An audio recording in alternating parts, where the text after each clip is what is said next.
By Robert W. Service, The Shooting of Dangerous Dan McGrew.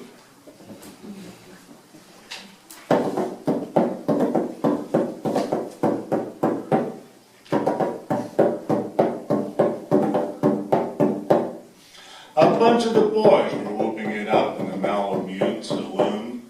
The kid didn't have some music box, was hitting a jagtime tune. Back at the bar in the solo games, that dangerous Dan McGrew. While watching his luck was his light of love, the lady that's known as Lou. Went out in the night, which is 50 below, and into the din and the glare. There stumbled a miner fresh from the creeks, got dirty and bloated for air. He looked like a man with a foot in the grave and scarcely the strength of a louse. Yet he tilted a poke of dust on the bar and called for drinks. For the house! It was not a good place to stranger's face, though we searched ourselves for a clue. But we drank his health, and the last who drank was dangerous Dan McGrew. There's men that somehow just grip your eyes and hold them hard like a spell. Such was he looked to be like a man who lived in, well,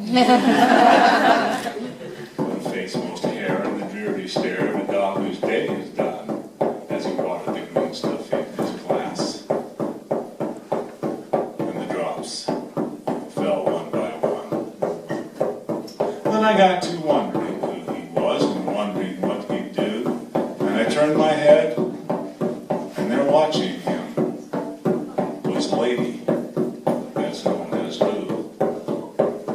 His eyes went rubbing around the room, and he seemed in a kind of daze, till at last that old piano fell in the way of his wandering gaze. The ragtime kid was having a drink. There was no one else on the stool, so the stranger stumbled across the room and flopped down there like a fool. In a buckskin shirt that was glazed with dirt, he sat, and I saw him sway. Then he clutched the keys with his talon hands. My, but that man could play. Were you ever out in the great alone when the moon was awful clear, and the icy mountains hemmed you in with the silence you most could hear?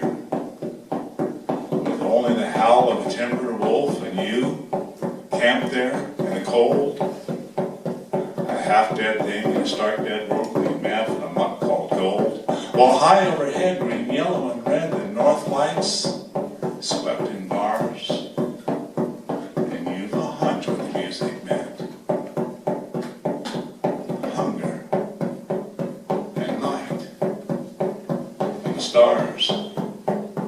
And hunger not a bellied kind that's banished with bacon and beans, but the gnawing hunger of lonely men for a home, and all that it means. For a fireside far from the cares that are, four walls and a roof above, and oh so crammed full of cozy joy, and crowned with a woman's love. A woman dearer than all the world, and true as heaven is true. She looks through her rouge. The lady that's known as Lou. And on a sudden the music changed. So soft that you scarce could hear. That you felt that your life had eluded clean of all that it once held dear. That someone had stolen the woman you loved. That a love was a devil's lie. That your guts were gone and the best for you was to crawl away and die. Crowning cry of a harsh despair that thrilled you through and through.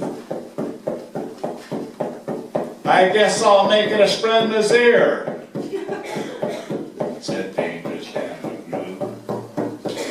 The music almost died away.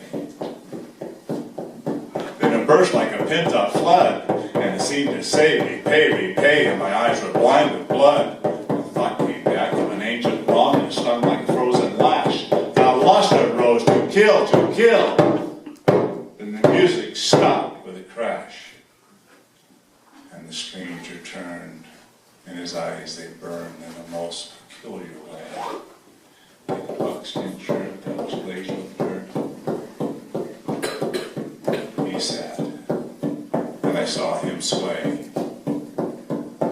his lips went in a kind of grin. And he spoke. His voice was calm. "Now, boy," says he, "you don't know me, and none of you give a darn. But I want to state that my words are straight, and I'll bet my poke they're true, that one of you is a man most foul, and that one is Dan McGrew." And ducked my head, and the lights went out, and two guns blazed in the dark. And a woman screamed, and the lights went up, and two men lay stiff and stark. Pitched on his head, and a pump full of lead lay dangerous Dan McGrew, while the man from the creek lay clutched in the breast. But a lady, that's known as Lou. These are the simple facts of the case, and I guess I ought to know. They say the strange was crazed with hooch. And I'm not